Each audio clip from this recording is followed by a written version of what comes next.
Assalamualaikum warahmatullahi wabarakatuh. Halo, perkenalkan nama saya Alfiana Misya. Saya dari kelas 3E dengan NIM 666120017. Hari ini saya akan membuat video mengenai akuntansi publik, di mana saya akan membawakan tema yaitu kerangka konseptual akuntansi publik. Mari saksikan. Namun sebelum memulai videonya, kalian harus mengetahui dulu nih kerangka konseptual itu apa. Mungkin adalah gambaran, hubungan. Jadi, kerangka konseptual itu adalah keterkaitan atau hubungan antara satu konsep dengan konsep lainnya dari suatu masalah. Karena hari ini adalah masalah akuntansi publik, maka kita akan bahas secara mendalam mengenai kerangka konseptual akuntansi publik. Oke, sekarang kita masuk ke dalam materinya. Pertama, yang menjelaskan adalah kerangka konseptual akuntansi publik. Kerangka konseptual akuntansi publik ini merupakan konsep yang mendasari penyusunan dan juga penyajian dari laporan keuangan dalam sektor publik untuk kepentingan eksternal. Jadi, kata kuncinya adalah kerangka konseptual ini sebuah dasar dari penyusunan dan penyajian laporan keuangan untuk mempertanggungjawabkan atau transparansi kepada masyarakat. Dimana jika terjadi pertentangan antara kerangka konseptual dari satu unit dengan unit lainnya, nah si kerangka konseptual ini adalah menjadi sebuah landasan, atau kita melihat nih kalau misalnya sesuai gak pelaporan keuangan ini dengan kerangka konseptual dari akuntansi publik itu sendiri. Seperti itu teman-teman. Nah, oke. Selanjutnya kita akan membahas mengenai tujuan dari kerangka konseptual akuntansi publik. Tujuan dari kerangka konseptual akuntansi publik itu apa sih? Yang pertama adalah menyediakan informasi mengenai kecukupan penerimaan periode berjalan untuk membiayai seluruh pengeluaran. Jadi ini informasi nih mengenai kecukupan selama periode ini. Jadi kan misalnya kita dari akuntansi yang laporan keuangan tahun lalu dengan membandingkan dengan tahun sekarang itu seperti apa gitu ya. Itu menjadi sebuah informasi seperti itu. Lalu yang kedua, menyediakan informasi mengenai kesesuaian cara memperoleh sumber daya ekonomi dan alokasinya dengan anggaran yang ditetapkan dan peraturan perundang-undangan. Lalu yang ketiga, ada menyediakan informasi mengenai jumlah sumber daya ekonomi yang digunakan untuk kegiatan entitas laporan serta hasil-hasil yang telah dicapai. Seperti itu. Itu untuk tujuan kerangka konseptual akuntansi publik. Lalu selanjutnya ada peranan kerangka konseptual akuntansi publik.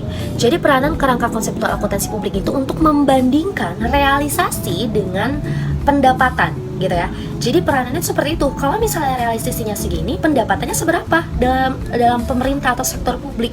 Nah, ini menjadi sebuah peranan dari akuntansi publik seperti itu. Jadi entitas pelaporan ini berkewajiban untuk melaporkan dari pendapatan seperti itu, realisasi anggaran seperti apa yang harus sistematis dan juga terstruktur.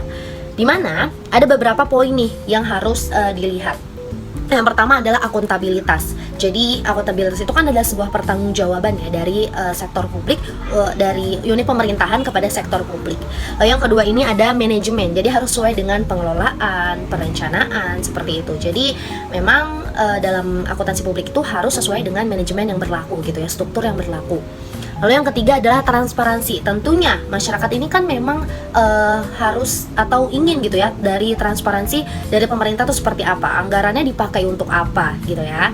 Nah, selanjutnya ada keseimbangan antar generasi. Keseimbangan antar generasi ini dilihat dari perkembangan realisasi anggaran dari tahun sebelumnya ke sekarang gitu ya. Jadi memang apakah tahun ini lebih baik seperti itu? Jadi memang bisa dilihat dari histori atau laporan keuangan tahun sebelumnya. Itu keseimbangan antar generasi. Lalu selanjutnya akan dijelaskan mengenai entitas laporan. Entitas laporan itu apa sih?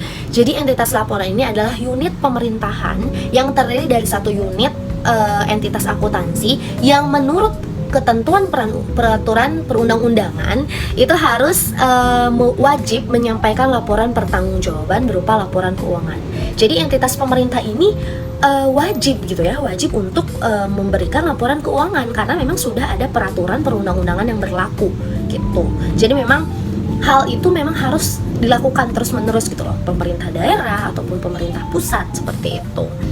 Nah, yang entitas laporan ini adalah pemerintah daerah seperti tadi ya, satuan organisasi di lingkungan pemerintah daerah, organisasi lainnya jika menurut peraturan perundang-undangan itu harus dimaksud untuk menyajikan laporan keuangan.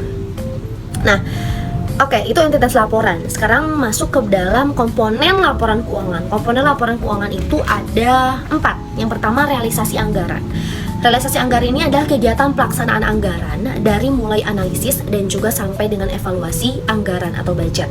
Itu realisasi anggaran gitu ya. Dari mulai pelaksanaannya seperti apa, analisisnya seperti apa, pengelolaannya seperti apa, sampai dengan evaluasinya. Lalu yang kedua itu adalah neraca. Nah, neraca ini adalah laporan keuangan yang memberikan gambaran tentang nilai yang dimiliki ya. Kalau dalam neraca kan seperti ada aset, utang, pendapatan. Gambaran dari anggaran yang dikelola itu seperti apa gitu ya. Jadi itu adalah sebuah neraca.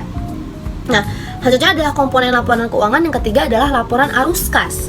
Laporan arus kas ini adalah aktivitas operasi pendanaan yang menggambarkan saldo awal hingga dengan saldo kas akhir. Lalu yang ketiga adalah catatan atas laporan keuangan.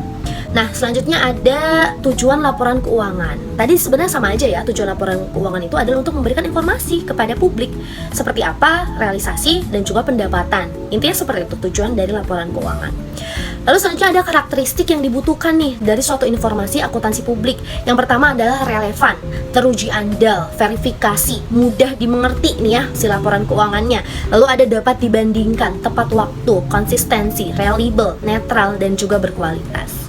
Nah, selanjutnya ada asumsi dasar dari laporan keuangan di lingkungan pemerintah. Yang pertama ini asumsi kemandirian, di mana berasumsi bahwa setiap unit organisasi ini dapat melakukan wajib atau juga mandiri dalam melakukan pelaporan keuangan gitu ya. Semua harus gitu bisa.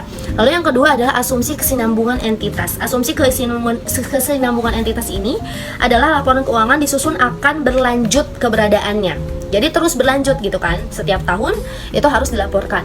Lalu yang ketiga adalah asumsi keterukuran dalam satuan uang.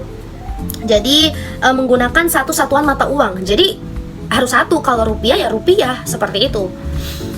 Nah, selanjutnya ada prinsip dasar untuk pengakuan dan pelaporan akuntansi publik. Nah, prinsipnya itu adalah jika penetapan terpenuhinya kriteria pencatatan suatu kejadian atau peristiwa dalam catatan kewajiban ekuitas dana, pendapatan, belanja, dan pembiayaan sebagaimana akan termuat pada laporan keuangan entitas pelaporan yang bersangkutan. Seperti itu. Itu adalah prinsip dasar untuk pengakuan dan pelaporan dalam akuntansi publik. Selanjutnya ada kendala informasi akuntansi. Kendala informasi akuntansi itu pasti ditemui ya dalam berbagai unit pemerintahan.